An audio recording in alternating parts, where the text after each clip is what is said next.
இதய பூமி 1. மணலாறு விஜயன். வெளியீட்டு பிரிவு தமிழீழ விடுதலை புலிகள் தமிழீழம். முன்னட்டை ஓவியம் தயா. பதிப்புரை இதயபூமி 1. அரசியல் இராணுவ ரீதியில் வரலாற்று முக்கியத்துவம் பெற்றுவிட்ட புலிகளின் ஒரு போர் நடவடிக்கை தான் இது. புலிகள் இயக்கம் பெற்று வரும் போர் திறனின் ஒரு படி வளர்ச்சியை இத்தாக்குதல் நடவடிக்கை தெளிவாக காட்டியுள்ளது. அத்துடன் 10 ஆண்டு போரின் முடிவை குறிக்கும் போர் பறையாகவும் அம்முகாம் தகர்ப்பு அமைந்திருந்தது. 70க்கும் மேற்பட்ட படை வீரர்களையும் 5 கோடி ரூபாய் பெறுமதியான படைக்கலன்களையும் பறிகொடுத்து விட்டோம் என்ற செய்தி கொடுத்த அதிர்ச்சியிலும் பார்க்க சிங்கள ஆட்சியாளர்களுக்கு அது நடந்த இடம் மேலும் அதிர்ச்சியை கொடுத்தது. மணலாறு வட தென் பிராந்தியங்களை இணைக்கும் மைய நிலம் மட்டுமல்ல, தமிழீழ தேசத்தின் இதயமும் அதுதான். மணலாற்றை முழுமையாக ஆக்கிரமித்து தமிழரின் தாயகத்தை துண்டாடி விடுதலை போராட்டத்தின் அடிப்படையையே நொறுக்குவது சிங்கள ஆட்சியாளர்களின் மூல இலக்கு. சிங்கள ஆட்சியாளர்களின் நோக்கத்தின் மீது, அதை அடைய அவர்கள் வகுத்த போர்முறை திட்டத்தின் மூலம் அவர்கள் வெற்றி பெற்று வருவதாக கருதிய நம்பிக்கை மீது விழுந்த முதலாவது பேரடி இதயபூமி 1 இராணுவ நடவடிக்கை. இதன் 1 மாத நினைவு நாளை வெற்றி விழாவாக கொண்டாடும் இன்றைய நாளில் 25/8/1993 இச்சிறுநூல் வெளிவருவது பொருத்தமாக இருக்கும். இதயபூமி 1 இராணுவ நடவடிக்கை பற்றியதும் அதில் வீரசாபடைந்த மாவீரர்களது சிறு குறிப்புகளை கொண்டதுமான இச்சிறுநூலை முல்லைத்தீவு மாவட்ட துணைப்படை வீரர்களுள் ஒருவரான மணலாறு விஜயன் அவர்கள் எழுதியுள்ளார். ஏற்கனவே வெளிவந்த மணலாற்றின் பகுதிகள் பற்றிய பல தகவல்களை கொண்ட மணலாறு எனும் நூலையும் இவரே எழுதியுள்ளார் என்பது குறிப்பிடத்தக்கது. வெளியீட்டு பிரிவு தமிழீழ விடுதலை புலிகள் தமிழீழம். இதயபூமி 1 மணலாற்றில் புலிகளின் சிறப்பு நடவடிக்கை. வட தென் தமிழீழத்தை இணைக்கின்ற பூமி மணலாறு. இந்திய வல்லாதிக்க பசிக்கு எம் விடுதலை போர் இரையாகி போய்விடாமல் காத்த பூமி. தீர்க்கமும் தியாகமும் வீரமும் விவேகமும் நிறைந்த தலைவனை தமிழ் மக்களுக்காய் காத்து தந்த பூமி. புதிய பல படையணிகளை வளர்த்தெடுக்க தளமாக அமைந்த பூமி. தமிழீழ விடுதலை போரில் சாதனைகள் படைக்க களம் தந்த பூமி. தென் தமிழீழ போருக்கு உயிர் கொடுக்கும் ஊடகமாய் அமைந்த பூமி. பலமும் நிலபலமும் வனவளமும் நிறைந்த பூமி. மொத்தத்தில் களம் தளம் வளம் நிறைந்த மணலாறு தமிழீழத்தின் இதய பூமி என்பதை எவரும் மறுக்க முடியாது. இதயத்தில் கால் பதிக்க நினைத்த எதிரிக்கு தகுந்த பாடம் புகட்டிய எம் வீரர்களின் நடவடிக்கைக்கு இதய பூமி என பெயரிட்டது மிக பொருத்தமானதே. ஏறக்குறைய 7 மைல் பிரதேசத்தை இராணுவத்தின் பிடியிலிருந்து விடுவித்து துடைத்து துப்புரவாக்கிய இந்த அதிரடி நடவடிக்கையில் நிலைநாட்டப்பட்ட சாதனைகள், படிப்பினைகள், நெஞ்சில் ஆழப்பதிந்த தியாக நினைவுகள், அணங்கொண்ட நிறைவுகள் மிக பல. சாதனை, படிப்பினை, நினைவு அனைத்தும் நிறைந்த இதயபூமி நடவடிக்கை தமிழீழ விடுதலை போரின் புதிய வரலாற்று பதிவு. மணங்கிண்டி ஜானகபுரா இராணுவ முகாமும் அதன் அருகே அமைந்த 2 இராணுவ மினி முகாம்களும் இவற்றை சூழ திட்டமிட்டு அமைக்கப்பட்ட ஆயுதம் தரித்த சிங்கள ஊர்காவல் படையின் நிலைகளும் 30 நிமிடங்களில் துடைத்து துப்புரவாக்கப்பட்டன. இப்பணியில் விடுதலை புலிகளோடு அவ்வமைப்பின் பிரிவான விசேட பயிற்சி பெற்ற துணைப்படை வீரர்களும் கலந்து கொண்டமை குறிப்பிடத்தக்கது. மண்கிண்டி மலை கொக்குத்தொடுபாய் கிராமத்திலிருந்து முந்திரிக்குளம் நோக்கி செல்லும் வீதியின் மையத்தில் அமைந்துள்ளது இம்மலை. வட தென் தமிழீழத்தை கூறுபோட இவ்வீதியில் இராணுவ வேலியை அமைத்து கொண்டது இலங்கை அரசு. இந்த இராணுவ வேலி அருந்துவிடாமல் இருக்க மண்கிண்டி மலையில் பெரியதொரு இராணுவ முகாமை அமைத்து கொண்டது. இராணுவ முகாமை சூழ திட்டமிட்ட சிங்கள குடியேற்றத்தையும் அது அமைத்து கொள்ள தவறவில்லை. அது மட்டுமல்ல, ஜானகாபுரா என சிங்கள பெயரையும் அதற்கு சூட்டி கொண்டது. முந்திரிக்குள இராணுவ முகாம், சாம்பன்குள இராணுவ முகாம், மண்கிண்டி இராணுவ முகாம், கோட்டக்கேணி இராணுவ முகாம், கொக்குத்தொடுபாய் இராணுவ முகாம் என வரிசையாக அமைக்கப்பட்ட இராணுவ முகாம்களிடையே பல தொடர் பாதுகாப்பு காவலரண்களையும் அமைத்து கொண்டது. 3 ஆண்டுகளில் மிக வேகமாக மேற்கொள்ளப்பட்ட நடவடிக்கைகள் இவை. கொக்குத்தொடுவாய், கோட்டக்கேணி இராணுவத்தினருக்கு உதவி வழங்கும் முக்கிய தளமாக மண்கிண்டி இராணுவ முகாம் அமைந்தது மட்டுமல்ல, மணலாற்றின் ஏனைய தமிழ் கிராமங்கள் மீது எரிகணைகள் வீசும் தளமாகவும் இதனை மாற்றிக்கொண்டனர். இதே இராணுவ முகாமிலிருந்தே சில திட்டமிட்ட இராணுவ நடவடிக்கைகள் மணலாற்றில் மேற்கொள்ளப்பட்டன. இத்தகைய பலமான ஒரு இராணுவ தடுப்பு வேலியால் புலிகள் வட தமிழீழத்திலிருந்து தென் தமிழீழத்துக்கு நகர்வதையும் தென் தமிழீழத்திலிருந்து வட தமிழீழத்திற்குள் நகர்வதையும் தடுத்துவிடலாம் என இலங்கை அரசின் தலைமையும் படைத்தலைமைகளும் தப்பு கணக்கு போட்டுக்கொண்டனர். கொக்குத்தொடுவாய், கொக்கிலாய் பிரதேசத்திலும் தென்மராபடி பிரதேசத்திலும் தன் சுய விருப்பத்திற்கேற்ப குடியேற்றங்களை அமைத்துக்கொள்ள இந்த இராணுவ முகாம்களை அரசு பயன்படுத்தி கொண்டது. தமிழீழ இலக்கை துண்டிக்க மட்டுமன்றி மணலாற்று கடல் நில வன வளங்களை கபலீகரம் செய்யவும் இம்முகாம்களை பயன்படுத்தி கொள்ள முனைந்தது. இச்சிந்தனையின் வெளிப்பாடாக அலம்பில் கிராமத்தில் பாரிய இராணுவ முகாமாக மாற்றினர். ஆனால் அம்முகாமை தொடர்ந்து தக்க வைத்து கொள்ள முடியாமல் பின்வாங்கி சென்றனர். நாயாற்று பகுதியில் கடல் வழியால் பலமுறை தரையிறங்க முயற்சி செய்து தோல்வி கண்டனர். இவையெல்லாம் மணலாற்றின் கடல் பலத்தினை தன்வசமாக்க நினைத்து தோற்றுப்போன வரலாற்று பாடங்கள். மணலாற்றுக்கே உரிய வனவளத்தையும் அங்கு அமைந்திருக்கும் புலிகளின் பலமிக்க படைத்தளங்களையும் கைப்பற்றும் நோக்கில் ஹயசேனா, மின்னல், ஹயபரா, சிக்சர் என்ற பெயர் சூடி மிக பெரும் இராணுவ நடவடிக்கைகளை மேற்கொண்டு அவ்வப்போது முறையான தோல்விகளை சந்தித்து நவீன பீரங்கிகளை கூட பறிகொடுத்து ஓடியதை அவர்கள் மறக்க மாட்டார்கள்.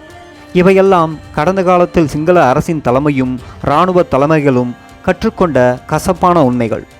இந்த கசப்பான நடவடிக்கைகளின் போதெல்லாம் மண்கிண்டி இராணுவ முகாமை பெரிதும் பயன்படுத்தி கொண்டனர். மொத்தத்தில் மணலாற்றிலிருந்து தமிழ் மக்களை வெளியேற்றுவதற்கும் வட தென் தமிழீழத்தை கூறுபடுவதற்கும் திட்டமிட்ட சிங்கள குடியேற்றங்களை அமைத்துக்கொள்வதற்கும் கடல் வன வளங்களை சுருட்டிக்கொள்வதற்கும் கொக்குத்தொடுவாய், கோட்டக்கேணி, சாம்பன்குள இராணுவ முகாம்களை தாக்க வைத்துக் கொள்வதற்கும் விடுதலை புலிகளின் பலமிக்க காட்டு தளங்களை தாக்கி அளிக்கும் முயற்சிக்கும் மண்கிண்டி இராணுவ முகாமை பெரிதும் பயன்படுத்தி வந்தனர். சிங்கள தேசத்தின் சிந்தனையும் செயலும் இதயபூமி ஒன்று நடவடிக்கையினால் சிதறடிக்கப்பட்டுள்ளமை மறைக்க முடியாத உண்மை. இதயபூமி ஒன்று தாக்குதலின் உணர்வலைகள். 1983ஆம் ஆண்டு ஜூலை திங்கள் 23ஆம் நாள் திருநெல்வேலியில் நடைபெற்ற இராணுவத்தின் மீதான வெற்றிகரமான தாக்குதல் உலகின் கவனத்தினை தமிழீழ விடுதலை புலிகளின் லட்சிய போரில் திசை திருப்பியது. 1987ஆம் ஆண்டு ஜூலை திங்கள் 5ஆம் நாள் மில்லரின் கரும்புலி தாக்குதலில் இலங்கை படையும் அரசும் கதிகலங்கி இந்தியாவின் காலடியில் விழுந்தன. பலம் மிக்க இந்திய படையை எதிர்த்து நின்று விடுதலை போரில் உறுதியை நிலைநிறுத்திய போது உலகம் வியந்து நின்றது. அமெரிக்காவுக்கு ஒரு வியட்நாம், ரஷ்யாவுக்கு ஒரு ஆப்கானிஸ்தான், இந்தியாவுக்கு ஒரு தமிழீழம் பாடமாய் அமைந்ததென இந்தியாவின் தோல்வியை வெரிதாஸ் போன்ற வெளிநாட்டு வானொலிகள் கணிப்பிட்டன. முற்றுகைக்குள்ளாக்கப்பட்டு கொக்காவில், கொட்டாச்சி, கோட்டை, மாங்குள இராணுவ முகாம்கள் கைப்பற்றப்பட்ட போது தமிழீழத்தின் மீதும் விடுதலை புலிகளின் மீதும் மீண்டும் ஒருமுறை கவனம் திசை திருப்பப்பட்டது. ஆனையிரவு சமர் இலங்கை தீவில் 2 இராணுவங்கள் என்ற கருத்தை விதைத்தது. அதிரடி மூலம் 30 நிமிடங்களில் கேந்திர முக்கியத்துவமிக்க மண்கிண்டி இராணுவ முகாம் தகர்க்கப்பட்டமை உலக பத்திரிகைகள், வானொலிகள் கவனத்தை ஈர்த்தது மட்டுமன்றி மீண்டும் உலக உதவியினை நாடும் நிலைக்கு இலங்கை அரசை தள்ளியுள்ளது. விடுதலை புலிகள் பலவீனம் அடைந்துள்ளதாலேயே போர் நிறுத்தம், பேச்சுவார்த்தை என்பவற்றை நாடியுள்ளனர் என்ற இலங்கை அரசின் கனவு இதயபூமி ஒன்று நடவடிக்கையால் கலைந்து போயுள்ளது. வடக்கு கிழக்கை சிங்கள குடியேற்றம் மூலமும் இராணுவ முகாம்களின் மூலமும் துண்டித்துவிட முடியும் என்ற இராணுவத்தினதும் அரசினதும் எண்ணம் சிதறடிக்கப்பட்டுள்ளது. இராணுவத்தை நம்பி சிங்கள மக்கள் குடியேற்ற நிலைகளில் குடியேற மறுத்து இடம்பெயர்ந்து ஓடும் நிலை தோற்றம் பெற்றுள்ளது. கற்பூரமும் பேட்டரியும் பெட்ரோலும் புலிகளின் விடுதலை போராட்டத்தை நலிவடைய செய்யவில்லை. பொருளாதார தடையால் விடுதலை போராட்டத்தை நலிவடைய செய்யலாம் என்ற தப்பான முடிவு சிதைக்கப்பட்டுள்ளது. கனரக ஆயுதங்கள் எண்ணற்ற வகையில் பறிகொடுக்கப்பட்டதால் இராணுவ பாதுகாப்புக்கு அச்சுறுத்தல் ஏற்பட்டுள்ளது.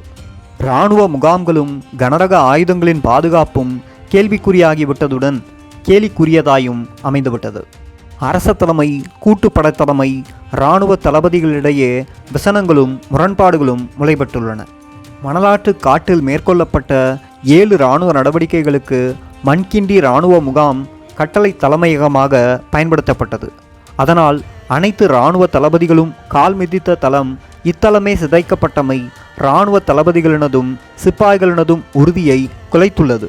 மாறாக விடுதலை புலிகளின் வேகமும் உறுதியும் வளர்க்கப்பட்டுள்ளன. உலக பத்திரிகைகளும் செய்தி தாபனங்களும் தொடர்ச்சியாக இத்தாக்குதல் பற்றியும் விடுதலை புலிகளின் உண்மை வளர்ச்சி பற்றியும் செய்தி வெளியிட்டு கொண்டிருப்பதும் உயர்மட்ட இராணுவ குழு ஒன்று இத்தாக்குதல் பற்றி ஆராய உடனடியாக நியமிக்கப்பட்டதும் இலங்கை ஜனாதிபதி இராணுவ தளபதிகள் மீது ஆவேசம் கொண்டு பாய்ந்ததும் மாதங்கள் ஒன்றாகியும் அவர்கள் குழப்பத்திலிருந்து விடுபடாமல் இத்தாக்குதல் பற்றியே ஆராய்வதும் இதயபூமி ஒன்று தாக்குதலின் முக்கியத்துவத்தை வெளிப்படுத்தி நிற்கும் உணர்வலைகளும் உண்மைகளும் ஆகும்.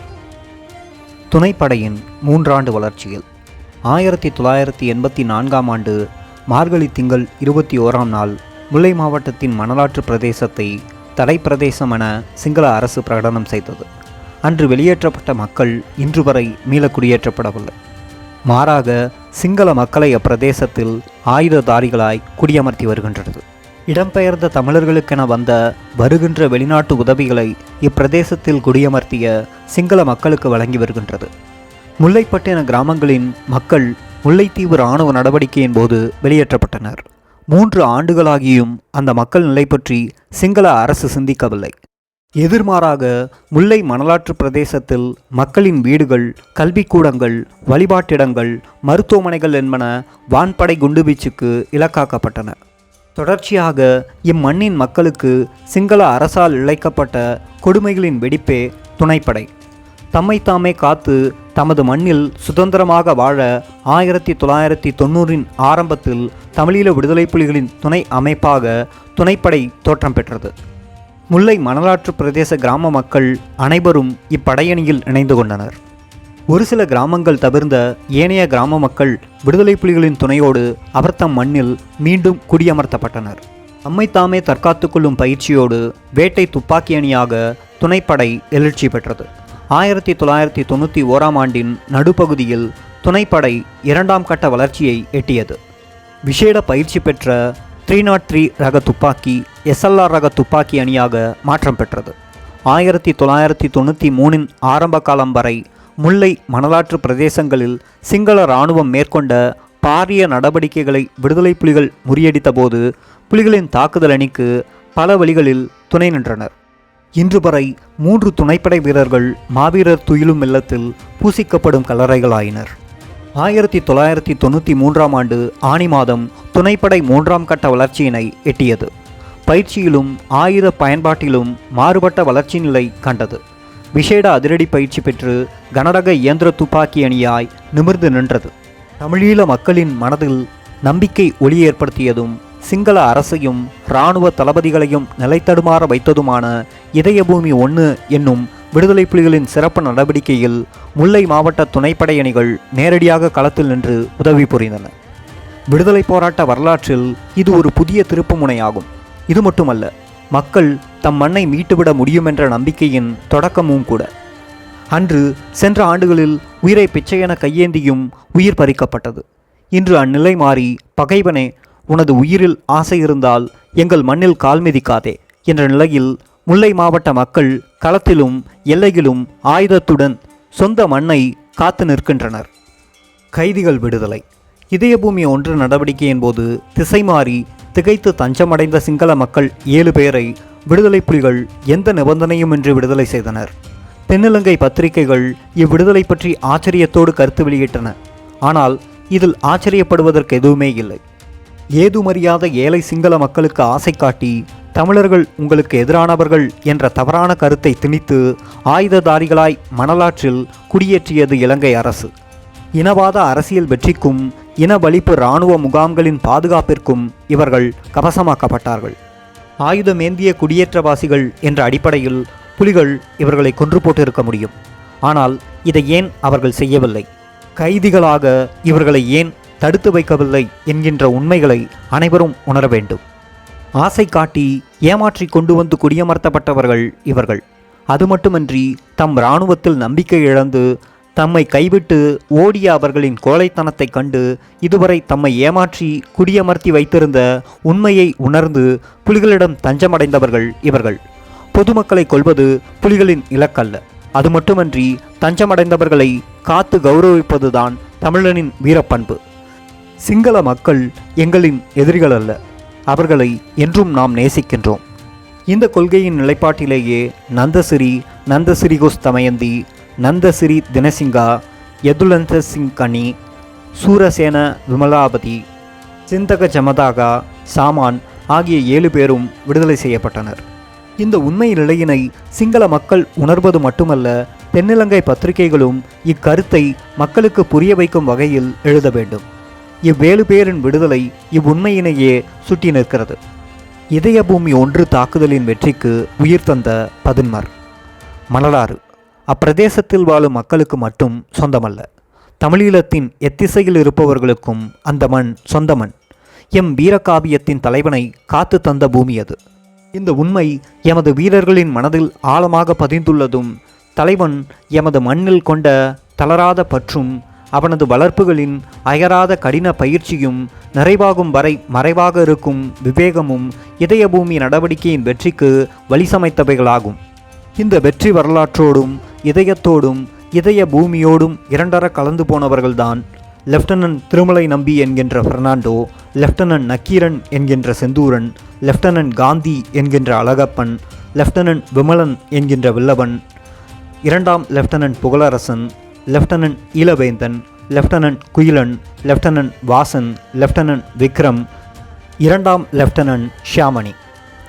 லெப்டினன்ட் திருமலை நம்பி அயசேனா, மின்னல், சிக்சர், 7 பவர் என்றெல்லாம் மணலாற்றில் இராணுவம் மேற்கொண்ட நடவடிக்கைகளை முறியடித்த போது எம்மோடு துணை நின்ற திருமலை நம்பியே, உன் மலை போன்ற வீரத்தை நாம் மறந்துவிட முடியுமா?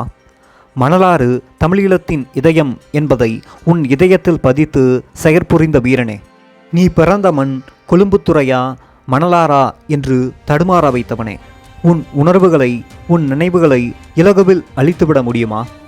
சண்டைக்கு செல்லும் போதெல்லாம், மச்சான் நான் இந்த சண்டையில் செத்துடுவன், நான் சண்டை பிடிச்சு செத்த முழு விவரத்தையும் வீட்டில் போய் மறக்காமல் சொல்லி போடு என்று கேட்பாய். பொறுப்பாளன் என்பதை மறந்து தோழமையோடு பழகினாய். போர் வாழ்வில் உன்னுடன் வாழ்ந்த கால நினைவுகள் எண்ணிலா. அவற்றில் சிலவற்றை மட்டுமே நினைத்து பார்க்கும் சக்தி எனக்குண்டு. என் சக்திக்கு அப்பாற்பட்டவன் நீ. அதனால்தான் என்னை முந்தி சாதனை வரிகளில் பிறந்து நிற்கிறாய். வன்கிண்டி முகாம் தகர்ப்புக்காக செல்லும்போது எம்மையெல்லாம் வீடியோ படம் எடுத்ததும் அப்போது நீ சொன்னதையும் நினைத்து பார்க்கிறேன். வீடியோ கேமரா உன்னை நோக்கி திரும்பிய போதெல்லாம் எழுந்து எல்லோருக்கும் முன்னே வந்து நின்றாய். ஏன் மச்சான் எலும்பி முன்னுக்கு போய் நிற்கிறாய் என்று கேட்டேன்.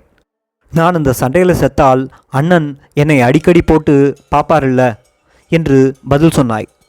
தலைவன் உன் கடைசி வீரத்தை பார்க்க வேண்டுமென்று தீர்மானித்துத்தான் இதை சொன்னாயோ? நீ எழுந்ததும் இருந்ததும் விழுந்ததும் இன்னும் என் மனத்தரையில். லெப்டினன்ட் நக்கீரன்.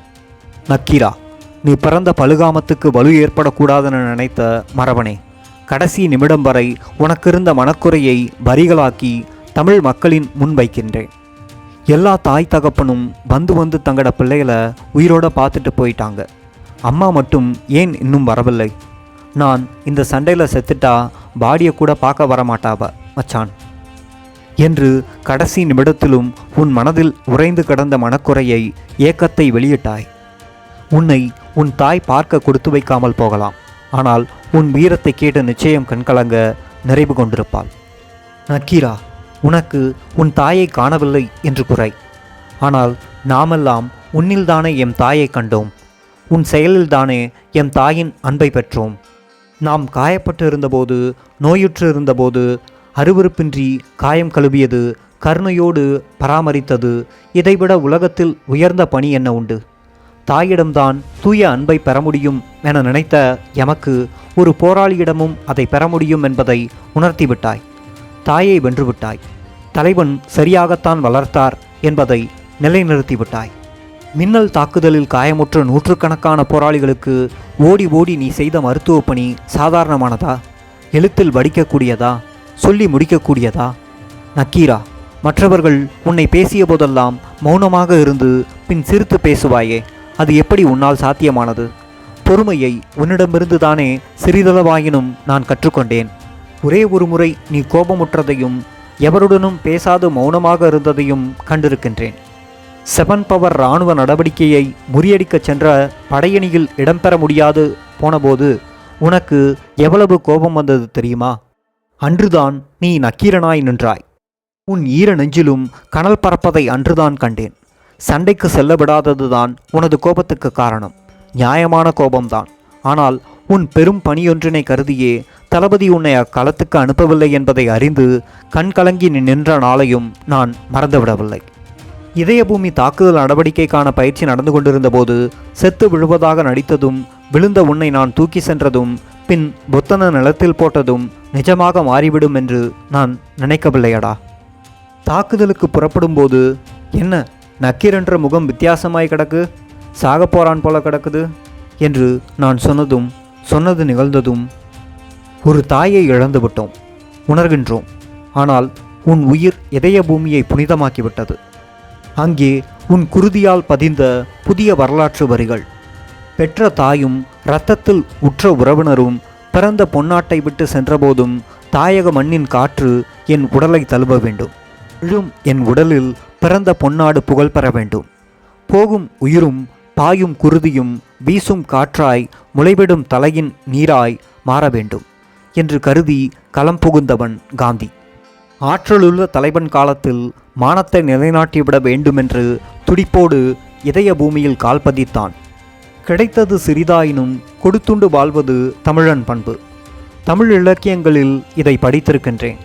இக்கருத்தின் நிஜத்தை காந்தியில் கண்டிருக்கின்றேன்.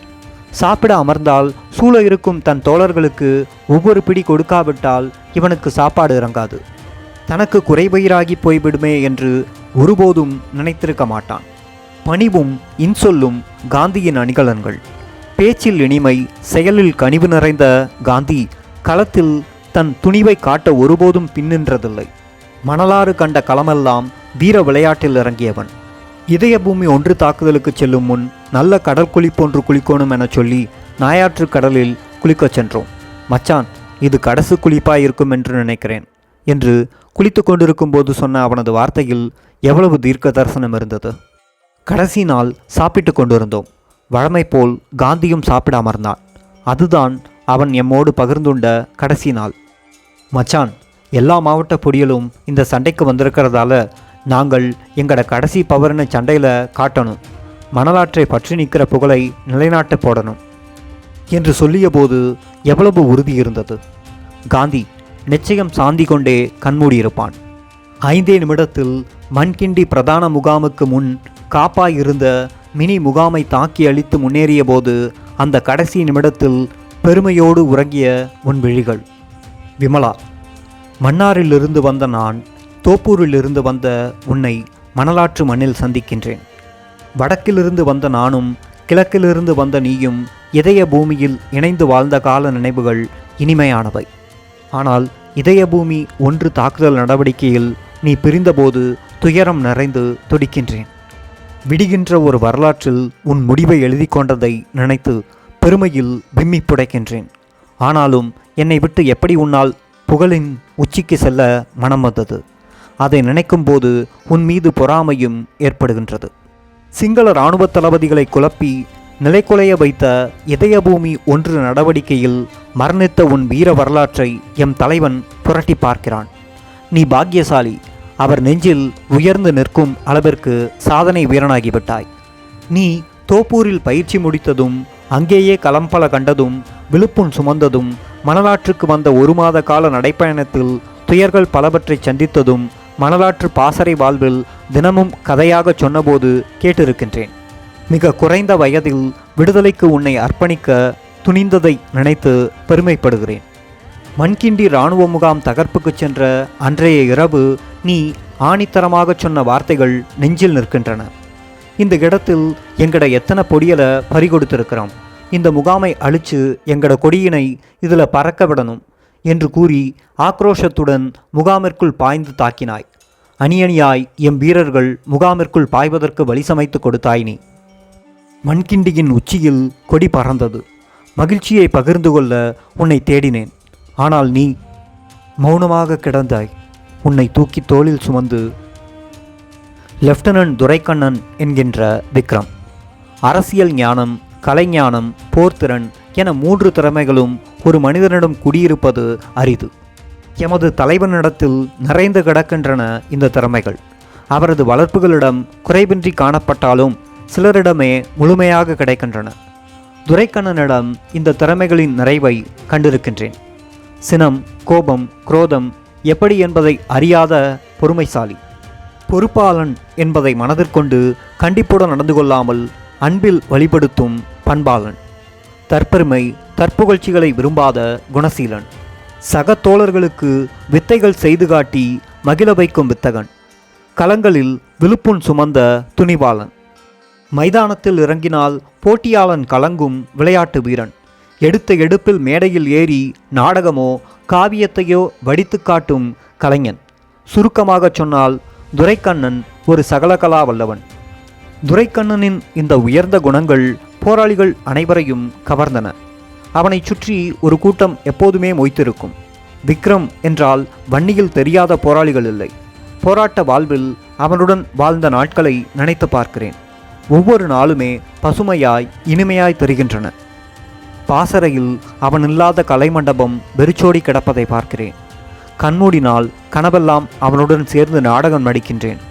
ஒவ்வொரு மாவீரரை பற்றியும் கவிதையோ விழுதுகளோ எழுதி படித்து காட்டிவிட்டு பிழையிருந்தால் மன்னித்து கொள்ளுங்கள் என்று கூறிவிட்டு மேடையிலிருந்து இறங்கி வருவது போன்ற பிரம்மை. காலையில் கண் விழிக்கும் போது பாரம் தூக்கும் பயிற்சியில் ஈடுபட்டு கொண்டிருக்கும் துரைக்கண்ணனே முன்னால் நிற்பான். எப்படி மச்சான், நெஞ்சு அகலமாயிருக்குதோ, வீக்கட் அடிக்கிறதா என்று கேட்பான். ஏன் மச்சான் இப்படி கஷ்டப்படுகிறாய் என்று கேட்டால், கனரக ஆயுதங்களை தூக்கி வச்சு அடிபடணும் என்றால் சும்மா இருந்தால் சரி வருமோ மச்சான் என்று பதிலளிப்பான். வீட்டுக்கொரு புலி வரணும் என்ற பாடலை எந்த நேரமும் இவனது வாய் முணுமுணுத்து கொண்டிருக்கும். வட்டக்கட்சியில் தாயும் தந்தையும் சகோதரியும் வறுமையால் வாடிய போதும் துரைக்கண்ணன் அதை நெஞ்சில் போட்டு கொண்டதில்லை. போராட்டத்துடன் ஊறிப்போன தன் குடும்பத்தவர்கள் தான் துண்டு கொடுத்து வந்துடுவன் என்று பயப்படாமல் இருக்க வேண்டுமென கூறி கவிதைகள் எழுதி வீட்டுக்கு அனுப்புவான். உறுதிமிக்க வீரனை, பாசமிக்க நண்பனை இழந்துவிட்டதை நினைக்கும்போது நெஞ்சு முட்டுகின்றது. மண்கிண்டி இராணுவ முகாம் தகர்ப்புக்கு செல்ல தயாராகி கொண்டிருந்த போது என் அருகே ஓடி வந்தான். மச்சான், இந்த சண்டையில் தப்புனா மணலாற்றில் நின்ற நாட்களை பற்றி ஒரு நாடகம் எழுதி நடிப்போம். நான் செத்துட்டா என்னை பற்றி கவிதை எழுதி வாசித்து விடு, விடுதுகள் எழுதி கொடுத்து விடு என்று சொன்னதை நினைக்கும் போதெல்லாம் மனம் விட்டு அழ வேண்டும் போலுள்ளது. போர் வாழ்வில் இன்னும் அவன் சேவைகள் இருக்க வேண்டும் என நினைத்தோம். தன் சேவை போதுமென்று கருதி போய்விட்டான். 2ஆம் லெப்டினன்ட் ஷியாமணி. பிறந்த மண்ணில் இருந்தால் குற்றம், சிரித்தால் குற்றம், கதைத்தால் குற்றம், தொடர்ந்தும் திருமலை நகரில் வாழ்வதா அல்லது வீணே சாவதுதான் முடிவா என்ற கேள்விக்கு விடை காண முடியவில்லை. தாமதித்தால் சாவு நிச்சயம் என்ற உண்மை 1990 பிற்பகுதியில் ஏற்படத் தொடங்கியது. அங்கிருந்து வெளியேறுவது என்ற முடிவோடு படகேறினான் ஷியாமணி. வால்வெட்டிக்கும் கடற்படையின் பீரங்கிக்கும் இரையாகாமல் எஞ்சி வந்த படகுகள் மணலாற்று கரையை தொட்டன. படகிலிருந்து கரையிறங்கிய அன்றே தென் தமிழீழத்தில் நாம் வாழ வேண்டுமாயின் மணலாறு சுதந்திர பூமியாக இருக்க வேண்டும் என்ற உணர்வு அவனிடம் கருகொண்டது. முல்லை மாவட்டத்தில் புதுக்குடியிருப்பு பிரதேசத்தில் சுதந்திரபுரம் கிராமம் அவனது தாய் தந்தையரின் இருப்பிடமாகியது. குழந்தையுள்ள மாறாத வயது, கண்முன் நிகழ்ந்து முடிந்த கோர நிகழ்வுகள் அவன் உள்ளத்தை பெரிதும் பாதித்திருந்தன. படுத்து கண்ணுறங்க முற்பட்டால் வீடுகள் எரிவது, குழந்தைகள் பெண்கள் வால்வெட்டுக்கு இரையாகி துடிப்பது எல்லாம் நினைவு தொடராய் வந்து அவனை துன்புறுத்தின. இரவு பகலாக பல நாள் அழுதிருக்கின்றான். தூக்கத்தில் விழித்திருந்து அழுவதை விட விடுதலை போரில் விடிவுக்கு வழி சமைத்து நிரந்தரமாக தூங்குவது மேல் என்ற முடிவோடு பாசறை தேடினான். பாசறையில் பயிற்சி காலம் அவனுக்கு துன்பமாக படவில்லை. ஏனெனில் அதையும் மிஞ்சிய துன்பங்களை அவன் சந்தித்து விட்டான். போர் வாழ்வு அவனுக்கு அமைதியை கொடுத்தது. மணலாற்றில் இதயபூமி 1 தாக்குதலுக்கு வன்னியிலிருந்து புறப்பட்ட அணியில் தானும் இடம்பெற்றது மனதில் மட்டற்ற மகிழ்ச்சியை கொடுத்தது. நடு இரவு, தாக்குதலுக்கு சில நிமிடங்களே இருந்தன. மண்கிண்டி முகாம் அவன் கண்களில் துல்லியமாய் தெரிந்தது. மணத்திரையில் வால்வெட்டு, வீடெரிப்பு, உடலில் வெப்பம் அதிகரிக்கத் தொடங்கியது. இத்தாக்குதலின் வெற்றி தென் தமிழீழ போருக்கு உத்வேகம் கொடுக்கும் என்ற உணர்வு மேலோங்கியது. தாக்குதல் தொடங்கியது. ஷியாமணி மின்னலாய் பாய்ந்தான். எங்கும் ஒரே முழக்கம், வெற்றியின் ஆரவாரம். முகாம் தகர்ந்தது. தமிழ்தாய் தன்னை கை நீட்டி அழைப்பது ஷியாமணியின் கண்களுக்கு தெரிகிறது. தாயின் மடியில் அவன் நிரந்தர தூக்கத்துக்கு தயாராகிவிட்டான். ஷியாமணியை தூக்கி என் தோளில் சுமந்து கொண்டு, லெப்டினன்ட் ஈழவேந்தன் என்கின்ற அமீர். கிராமியத்துக்குரிய மிடுக்கு, தோற்றம் அனைத்தும் நிறைந்தவன் இளவேந்தன். இளவேந்தனால் அவன் பிறந்த கனகராயன் குலம் புனிதமடைகின்றது. அவனால் அவன் பிறந்த மண்ணுக்கு பெருமை, அந்த மண்ணில் பிறந்ததால் அவனுக்கு பெருமை, ஒரு வீர புதல்வனை பெற்றதால் அவன் பெற்றோருக்கு பெருமை. மணலாற்று காட்டின் போர் பாசறையில் போர்க்கலை பயின்ற ஈழவேந்தனுக்கு பாபுனியா, முல்லைத்தீவு, கிளிநொச்சி பிரதேசங்களில் களமுனைகள் கிடைத்தன. பொறுமையும் பொறுப்பும் செயல்திறனும் இவனிடம் குறைவின்றி இருந்தன. கோபத்தை அடக்கியாளும் வல்லமையும் அதிகமுடைய இவனது முகத்தில் இனம் புரியாத சோகமொன்று என்றும் இலையோடி கிடக்கும். யாரிடமும் அதை சொல்லி பகிர்ந்து கொண்டதில்லை.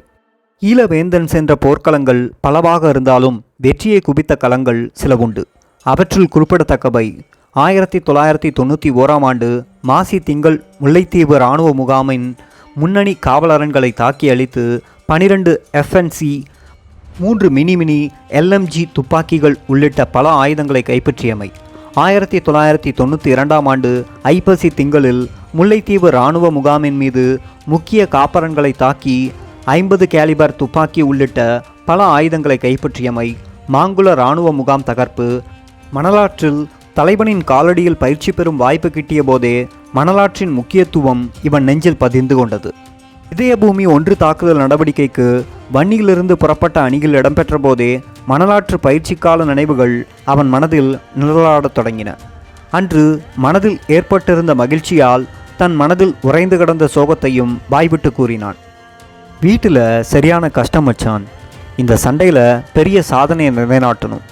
உயிரோடு திரும்பி வந்தால் வீட்டு கஷ்டத்தை சொல்லி வீட்டை ஒரு தடவை போய் பார்த்து உதவி செய்துவிட்டு வரலாம் என்று சொல்லி வீட்டு நிலை பற்றி மனம் விட்டு பேசினான்.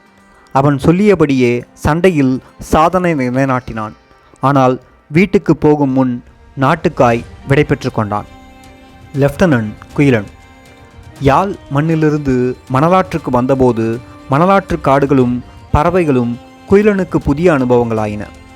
இலகுவான வாழ்க்கை முறையிலிருந்து கடினமான வாழ்க்கை முறைக்கு அடியெடுத்து வைக்கும்போது துன்ப அத்தியாயங்கள் அதிகமிருந்த போதும் இராணுவத்தால் அனுபவித்த துன்பங்களின் முன்னே இது துரும்பாக தெரிந்தது குயிலனுக்கு. 7வது பயிற்சி பாசறையில் பயிற்சி முடித்த கையோடு முல்லைத்தீவு இலங்கை இராணுவ முகாம் மீதான தாக்குதல் களம் காத்து கடந்தது. மிதிவெடி வைக்கும் திறமை மிகுதியாக இருந்ததால் அதற்கான சிறப்பு பயிற்சியோடு களத்துக்கு விரைந்தான். மிதிவெடி வைக்கும் பணியில் குயிலனது வலதுகரம் போனதும், யாழ்ப்பாணம் சென்று சிகிச்சை பெற்றதும், ஒரு கரத்துடன் என் முன் வந்து நின்றதும் ஒரு சோகம் கலந்த வீர வரலாறு. கரம் ஒன்று போன பின் சண்டை செய்ய வேண்டுமென்ற துடிப்பு குயிலனிடம் மேலோங்கியது. தனது உள்ளக்கடங்கை தளபதியிடம் வாய்விட்டு கேட்டுவிட்டான். தளபதியும் அவனது ஆசைக்கு தடை போடவில்லை. ஆனால் அவனது பொறுப்புணர்ச்சியை கருத்திற்கொண்டு அணியொன்றுக்கு பொறுப்பாளனாக நியமித்தார். பொறுப்பாளனாக இருக்க விரும்பாத குயிலன் சாதாரண வீரனாயிருந்து 2-3 சண்டைகள் செய்த பின் பொறுப்பாளனாக வருவதையே விரும்பினான். அதையும் வெளிப்படையாகவே கேட்டுக்கொண்டான். வேண்டுதல் நிறைவேற்றப்பட்டது. குயிலன் மணலாற்றில் பெரும்பாலான களங்களில் மனமாற சண்டை செய்தாலும் சில சண்டைகளுக்கு தன்னை கூட்டிச் செல்லாததை இட்டு குறைப்பட்டிருக்கின்றான், அழுதிருக்கின்றான். அழுதாவது சண்டைக்கு செல்ல அனுமதி எடுத்துவிட வேண்டுமென்று சண்டைக்காரன் குயிலன். இதயபூமி 1 நடவடிக்கைக்கான பயிற்சி நடைபெற்று கொண்டிருந்த போது குயிலன் சலிப்பும் களைப்புமின்றி பயிற்சியில் ஈடுபட்டான். ஏலாவலி என்று தன்னை கூட்டிச் செல்லாமல் விட்டுவிடுவார்களோ என்ற சந்தேகம் அவனுக்கு. பயிற்சி முடிந்து அணிகள் வகுக்கப்பட்ட போது தளபதியின் கை தன்னை நோக்கி அசையுமா என்ற ஆவலோடு இமைக்காமல் பார்த்து கொண்டிருந்தான். அசைந்தது. குயிலனின் மகிழ்ச்சிக்கு அளவில்லை. அந்த மகிழ்ச்சியில் அவன் அடித்த மரியாதை வணக்கம் இன்னும் கண்முன் நிற்கிறது. லெப்டினன்ட் வாசன். தென் தமிழீழத்தில் கோவில் போராத்தீவு கிராமத்தில் பிறந்தவன் வாசன். இராணுவத்துக்கு அஞ்சி காடுகளில் உறங்கி வாழ்ந்தது, பள்ளிக்கு செல்ல முடியாது படிப்புக்கு முற்றுப்புள்ளி வைத்தது, துடிக்க துடிக்க வாழ்வெட்டுக்கு இலக்காகிய இளைஞர்கள், இராணுவ முகாம்களில் தூங்கிய தமிழரின் எலும்புக்கூடுகள், கோரமாய் நடந்த பாலியல் வன்முறைகளை எல்லாம் வாசனால் எப்படி மறக்க முடியும்? இராணுவத்தை அழிக்க வேண்டும் என்பதை விட அவர்களின் தலையை வெட்ட வேண்டும், அவர்களின் தலை துடிப்பதை பார்க்க வேண்டும் என்ற ஆத்திரம் தன்னுள் நாளுக்கு நாள் அதிகரித்த போதே களத்துக்கு வந்தவன். மணலாற்று போர்வாழ்வில் தென் தமிழீழத்தில் நடக்கும் இராணுவ வெறியாட்டம் பற்றியே அடிக்கடி கதைத்து கொண்டிருப்பவன். குழந்தைத்தனமான குறும்புகள் இவனிடம் இல்லாமல் இல்லை. பிறந்த மண்ணில் சுதந்திரமாக செய்ய முடியாத குறும்புகளை தன்னை நேசித்த தோழர்களோடு செய்ய நினைத்ததில் தவறில்லை. குறும்புத்தனம் இவரிடம் இருந்தாலும் சண்டையில் இராணுவத்தை சுட்டு குவிக்க வேண்டும், சுடுவது மட்டுமல்ல வெட்ட வேண்டும் என்ற வன்மமும் தலையெடுத்துவிடும். கனரக ஆயுதங்களை வைத்து அடிபட வேண்டுமென தளபதியிடம் வேண்டி AKLMG துப்பாக்கியை பெற்றுக்கொண்டான். இறுக்கமான உடல் கட்டும் வலிமையும் வன்மமும் இத்துப்பாக்கியை வைத்திருக்கும் தகுதியை இவனுக்கு கொடுத்தன. சண்டைக்கு செல்ல தயாராகும் போது கூரிய தனது கத்தியை உரைக்குள் முதலில் போட்டுக்கொள்வான். என்ன மச்சான், கத்தியை கவனமாக சொருகிறாய் என்று கேட்டால், கண்ணுக்கு முன்னால எத்தனை தலையை ஆமி வெட்டி இருக்கிறான், துடிக்க துடிக்க வெட்டிய நாய்களை சும்மா விடக்கூடாது தானே என்று பதில் சொல்வான். இதயபூமி 1 தாக்குதலுக்கு அணிவகுத்து சென்றபோது துடிப்புடன் மிடுக்குடன் ராஜ நடை போட்டு நடந்து சென்ற காட்சி, இலகு இயந்திர துப்பாக்கியை அணைத்தபடி மலர்ந்த முகத்தோடு செந்நீரால் வீரகாவியம் எழுதிய பிடி மூடி கிடந்த காட்சி. லெப்டினன்ட் புகழரசன். யாழ் மண்ணின் காரைநகர் தந்த புதல்வன் புகழரசன். தான் பிறந்த மண்ணில் சிங்கள படைகள் ஆதிக்கம் செலுத்துவதும் பரந்தகத்தை விட்டு இடம்பெயர்ந்து வாழும் தாய் தந்தை வறுமையால் நொந்து தவிப்பதும் புகழரசனின் நெஞ்சில் நெருப்பை மூட்டின. சிங்களத்தின் கொடுமையை கண்டு கொதிப்பதா, வறுமையின் நிலை கண்டு வாய்விட்டு அழுவதா? அழுவதற்கு அவன் தயாரில்லை. தன்மான உணர்வோடு களப்பலி எடுக்க வேண்டும் என்ற சினம் ஓங்கி நின்றது. பயிற்சி காலத்தில் வீட்டு வறுமை நிலை பற்றி அடிக்கடி சொல்லிக்கொள்வான். வறுமை அவன் உள்ளத்தில் ஒரு போராட்டத்தை எழுப்பியுள்ளதை உணர்ந்து கொண்டான். பட்டக்களப்பில் உணவின்றி உடையின்றி இருப்பிட வசதியின்றி தவிக்கும் தம் தாய் தந்தையர் துயர் பற்றி சக தோழர்கள் கூறும் சோக கதைகளை கேட்கும்போது புகழரசன் மன ஆறுதல் கொண்டான். காலத்துக்கேற்ப நேரத்துக்கேற்ப இடத்துக்கேற்ப தோழர்களோடு பழகிவிட்டு ஏனைய நேரங்களில் அமைதியாக இருப்பதையே விரும்பினான் புகழரசன். இவன் உள்ளத்தில் இசை வெள்ளம் நிறைந்து கிடப்பது எவருக்கும் தெரியாது. அமைதியாக இருந்த அவனை தட்டி எழுப்பி பாட வைத்த நாள் நெஞ்சில் நிலையாய் நிற்கிறது. புகழரசன் நல்லாய் பாடுவான் என்ற உண்மை தெரிந்ததும் தோழர்கள் சும்மா விடுவார்களா? அவனை சுற்றி என்றும் ஒரு கூட்டம் வைத்திருக்கும். புகழரசனின் போர்வாழ்வு குறுகியது. குறுகிய கால போர்வாழ்வில் நிறைவான வரலாற்று பதிவை ஏற்படுத்தி கொண்டான். மண்கிண்டி இராணுவ முகாமை தகர்த்தெறிந்து இதய பூமிக்கு உயிரூட்ட உயிர் கொடுத்த உத்தம வீரர்களின் வரிசையில் தன்னையும் இணைத்து கொண்டான். வதைப்படுவதை விட மானத்துடன் புதைப்படுவது மேல் என்று கருதி விழி தூங்க மறந்த புகழரசன் நிலையான தூக்கத்தோடு வரலாறாகிவிட்டான். அவன் இசைத்த கானங்கள் கானகமெங்கும் ஒலிப்பதை உணர்கின்றேன். காரைநகர் தந்த கானக குயிலின் மானம் இந்த மண்ணில் என்றும் வாழும்.